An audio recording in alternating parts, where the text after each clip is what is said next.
Hi, my name is Brad Utter. I'm a senior historian and curator here at the New York State Museum.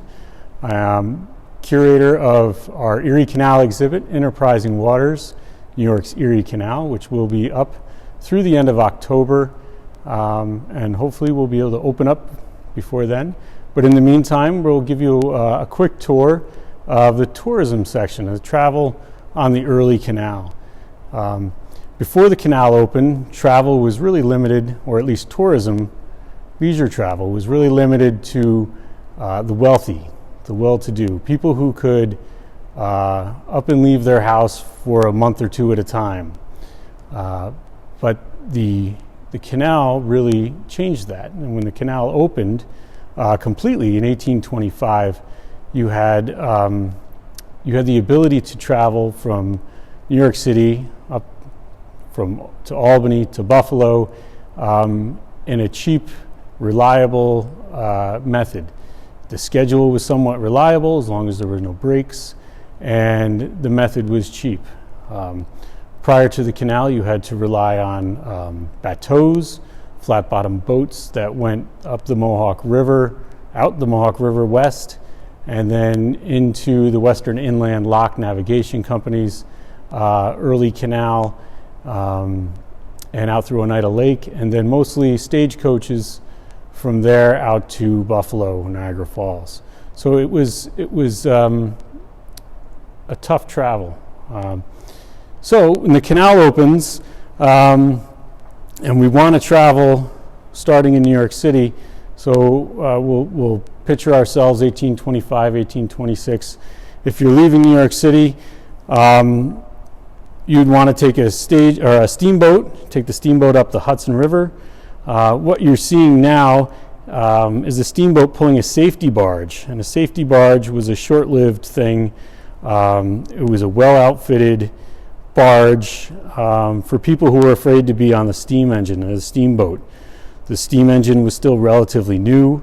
Plenty of people were scared of the billowing smoke and sparks coming out of the stacks of the engine. So you could ride in the safety barge in comfort and not worry about the loud noise of the steam engine or the smoke. But they slowed down the main engine or the main steamboat that was pulling it so much that they soon became unprofitable. And people also started to trust the steam engines more, and the steamboats did well.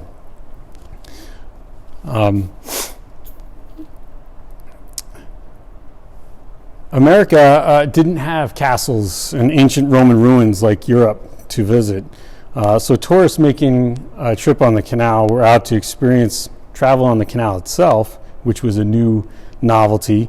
They wanted to view the man-made engineering feats, visit Native American reservations, learn about the American victories on battlefields from the Revolution and the War of 1812, witness the tremendous population growth, view the economic potential, and see the natural wonders. Speaking of the engineering feats, this is the Albany Basin. This was constructed for the opening of the Erie Canal. And you see these man-made streets and wharves. They're wharves with streets on them. They were large enough to hold buildings. The early 1826 travel guides really say that the visitor will learn a lot of what they expect from the canal just by seeing the basin here. It was quite a large feat. Up top you can see the cathedral that is right next to the museum. We're located right behind it, just further west. I'll give you an idea where we are. In the 1820s, you could take a packet boat starting in Albany and you would head north up what is today 787. And when you hit Cohoes, turn west and go to Schenectady. That would take almost a day. And you would get to see the Watervliet Arsenal, the Troy Dam, the Cohoes Falls, and other natural wonders as you pass through between Niskayuna and Clifton Park and Rexford. Also 2 aqueducts, which were considered engineering marvels for their time here in this area. But you would use a whole day to do that. So most people opted to take the stagecoach from Albany to Schenectady and cut off a day's worth of travel. Arriving in Schenectady, you had to deal with what they called the runners. And the runners were there to meet you right as you got off the stagecoach, and even before you got off, and try and get you to take their boat. So here's a quote from a traveler at the time, Alexander Scott Stewart, and here's what he relates about coming into Schenectady. Quote, "Got into Schenectady about 1 p.m. and we were all immediately beset, even before leaving the carriage, by a set of canal boat captains, etc., setting forth the advantages of their several boats, with one voice beseeching our patronage, the opposition very strong.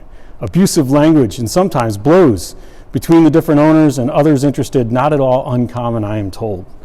So the runners were a colorful lot, and you also had to deal with that in New York City with the porters trying to get you to take their steamboats too. So in Albany, or in Schenectady, we want to get on the packet boat. If we take the runner's advice, we get to the packet boat.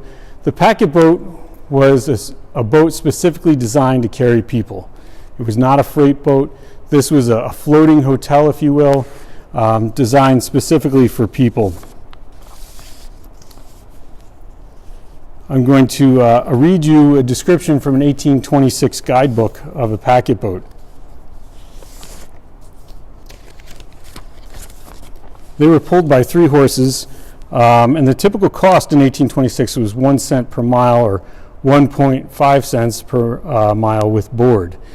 But the guidebook describes a typical boat as, quote, "The length is 60 or 70 feet, a large part of which is devoted to the dining room, where 2 rows of tables are set.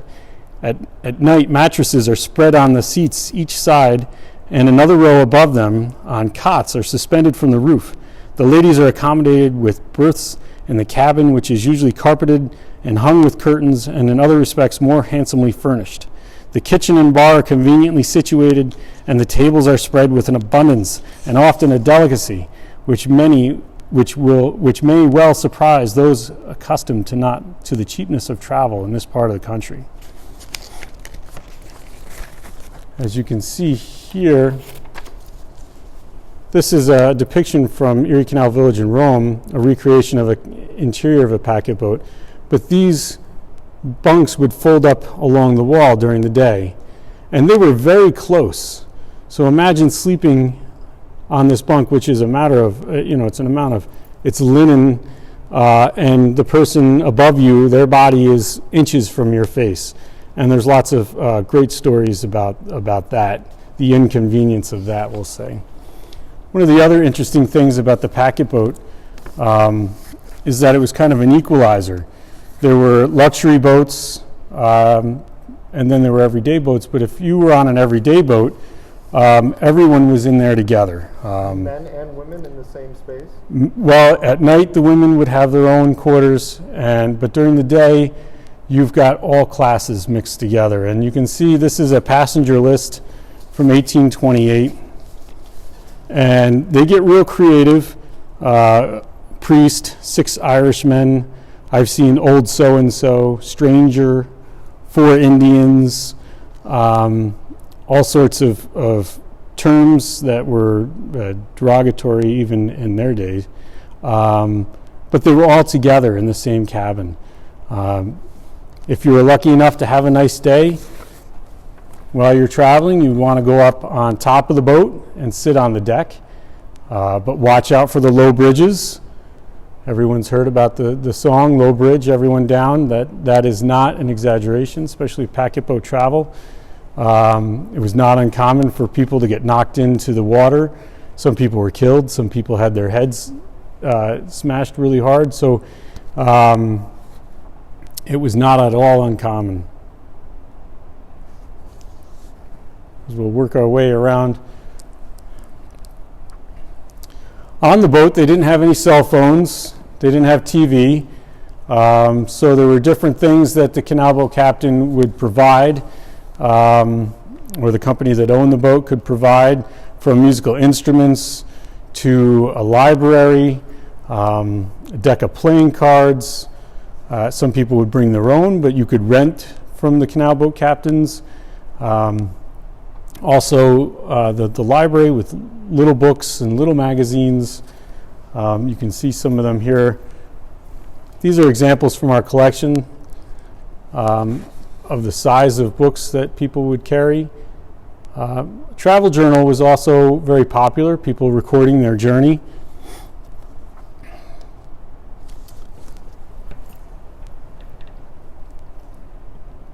And there is a depiction of a canal boat, a packet boat.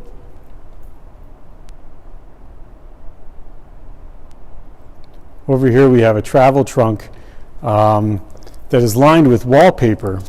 The wallpaper is from around 1850, and we know that from the depiction of the Washington Monument, which is on the bottom. But this is wallpaper, and the fact that the aqueduct in Rochester over the Genesee is depicted in wallpaper is part of it. It's a testament of the fact that it was considered an engineering marvel at the time, an engineering feat of American ingenuity and American pride, we'll say. They very proud. So this was also a time period of the birth of the American tourism industry. The first first guidebook published in America was published in Saratoga Springs in 1821. And really what the canal did was open up travel to this new emerging middle class. People who had some expendable money, had time for leisure, but not a month or two to go away like the real wealthy. So the canal made it possible for someone maybe who owns a shop to go away for a week or two, a farmer to go away for a week or two, because travel was much more reachable. And here's a few things. Well, we'll talk about the guidebook and what they recommend. Quote, the principal points where the most labor and expense have been required are the following: the basin at Albany, the dam and basin at Troy, the locks at the Cohoes Falls, the two aqueducts on which the canal twice crosses the Mohawk, the long stone wall and locks at Little Falls, together with the beautiful aqueduct for feeder at that place, the long wooden pier or dam at the Onondaga Swamp, the great embankment at Monroe, where for 2 miles the boats pass 72 feet above level, the aqueduct over the Genesee River at Rochester, the 5 double combined locks at Lockport, and the long pier at Black Rock. The principal natural objects within the neighborhood worthy of a traveler's attention are the following: the Cohoes Falls, Little Falls, the Falls of Trenton, 14 miles northeast of Utica, the lakes at Oneida, Salina, Onondaga, Cayuga, Seneca, Canandaigua, the 3 falls of the Genesee River at Rochester and Carthage, Niagara, and the lakes of Ontario and Erie. And Trenton Falls was a major attraction. As the guidebook noted, it was north of Utica. This was one of the main spots. A lot of people who were just traveling on the canal to experience the canal and not really looking to get all the way out to Niagara would go as far as Utica and maybe visit Trenton Falls by carriage. The great thing about Trenton Falls is they carved a staircase into the side of the cliff and tacked in iron chains for you to hold on to. And you can imagine people trying to walk down these stone steps with mist from the falls making it slippery. It was quite a feat, and some of the quotes about it are pretty interesting. Here's an English travel writer talking about the falls. The Trenton Falls have become within the last few years second in fame to Niagara.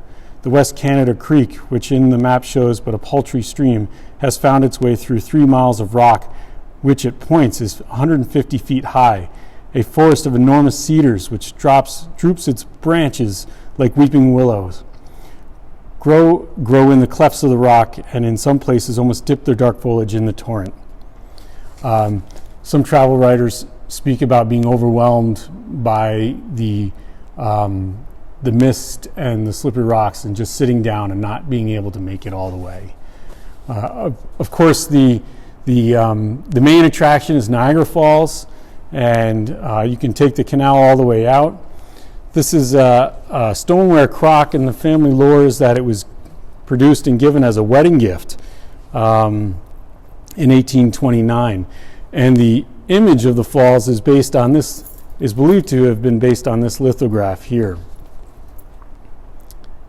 Even early on at Niagara Falls, there were tchotchkes and things for tourists to buy. Native American reservations, the Native Americans would do beadwork and sell some of their items. Visiting Native American reservations was something that people did as a touristy attraction. Over here we have some images of some of the other places that were mentioned. Little Falls, where you really get an idea of the canal going along the edge of the rocks. This is where the Mohawk River Valley really narrows, and the main passageway to the west, without having to go over a large mountain, is right here at Little Falls. This is the aqueduct at Rochester. Certainly considered an engineering marvel at the time, depicted in plates and other things around the country, is seen as a big source of pride, as were the locks at Lockport. 5 locks, 5 combined locks. So you have a staircase of a total of 10 locks, one next to each other going all the way up. Designed by American engineers. There was no civil engineering school, no professional civil engineering training in America at the time.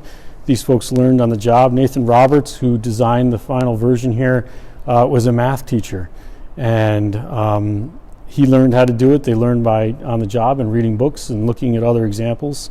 But here you get a packet boat approaching the locks, and people standing on top of the boat to get a great view. And of course, Niagara Falls.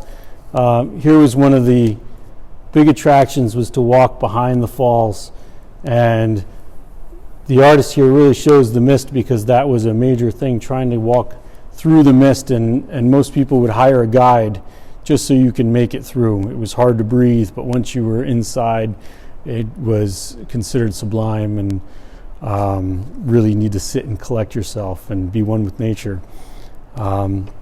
Here's another depiction of Niagara Falls. And Buffalo and Black Rock, who both kind of fought to be the end of the canal there on Lake Erie, built great piers and really developed quickly to try and compete to be the end. Of course, Buffalo ended up winning, and today Black Rock is part of Buffalo. But here is a depiction of Buffalo, and they show a promenade here, and there was apparently one up here where visitors could come and take a look and walk around. So Buffalo was also seen as a good tourist destination.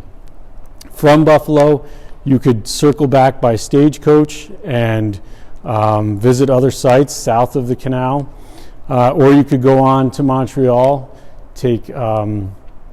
go up through Lake Ontario and go through St. Lawrence River up to Montreal, and then back down the Champlain Canal to Albany that way. It's today they call it one of the loops. And if you enjoyed our little quick tour, I encourage you to purchase our new book. This is a catalog of the exhibit. Everything in the exhibit is in the book, and also more stuff, more text, more images.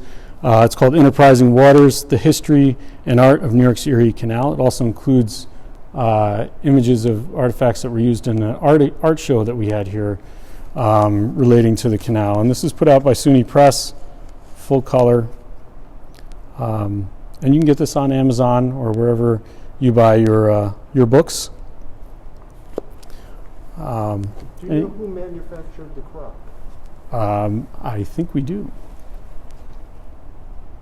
We do not. We don't know the manufacturer on that. Or, yeah, Barrington and Berger, Rochester.